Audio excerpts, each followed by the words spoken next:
Evening 5:00 பீஸா recipe upload பண்ண நாள்லேருந்தே எனக்கு ஒருத்தி மெசேஜ் பண்ணிட்டுருக்கா, பீஸா செஞ்சு தர சொல்லி. என் ஃப்ரெண்டோட சிஸ்டர் அவ. அவளுக்காக தான் இன்னைக்கு பீஸா செஞ்சிருந்தேன். அதே மாதிரி நான் வந்து இன்னைக்கு வீட்ல பீஸா ட்ரை பண்ணியிருந்தேன் ஃபர்ஸ்ட் டைம். உண்மைய சொல்லணும்னா மைதாவோட இது சூப்பராவே வந்திருந்தது. எப்பயும் போல மைதால எப்படி செய்றோமோ, அதே மாதிரி தான் நானு வீட்லயும் செஞ்சிருந்தேன்.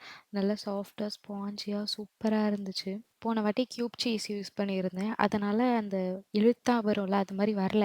இந்த வாட்டி மொசரெல்லா யூஸ் பண்ணேன். அட்லீஸ்ட் இப்பயாச்சும் வரும் அப்படின்னு பார்த்தா, வரவே இல்ல அந்த மாதிரி எதுவும் எனக்கு. இத்தனைக்கும் நெறைய சீஸ் ஆட் பண்ணி தான் செஞ்சிருந்தேன். பட் டேஸ்ட் மட்டும் அல்டிமேட்டா இருந்தது. பீஸா சாஸ்லாம் முன்னாடியே செஞ்சிருந்தா கொஞ்சம் ஃபாஸ்ட்டா முடிச்சிருக்கலாம்.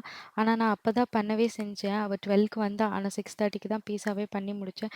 பட் வெயிட் பண்ணதுக்கு டேஸ்ட் வந்து வொர்த்தாவே இருந்துச்சு. ரொம்ப நேரம் நின்னு குக் பண்ணதுனால காலெல்லாம் வலிச்சது. அதனால நைட்டுக்கு எதுவும் சமைக்க முடியல. ஸோ நான் பிரியாணியும், தந்தூரியும் ஆர்டர் பண்ணிக்கிட்டேன். ஆர்டர் பண்ணி சாப்பிட்டத ஸ்டாப் பண்ணணும்னு நெனைக்கிறேன். ஆனா நான் திருந்த மாட்டேன் போல. இப்படியே தான் பண்ணிட்டுருக்கேன்.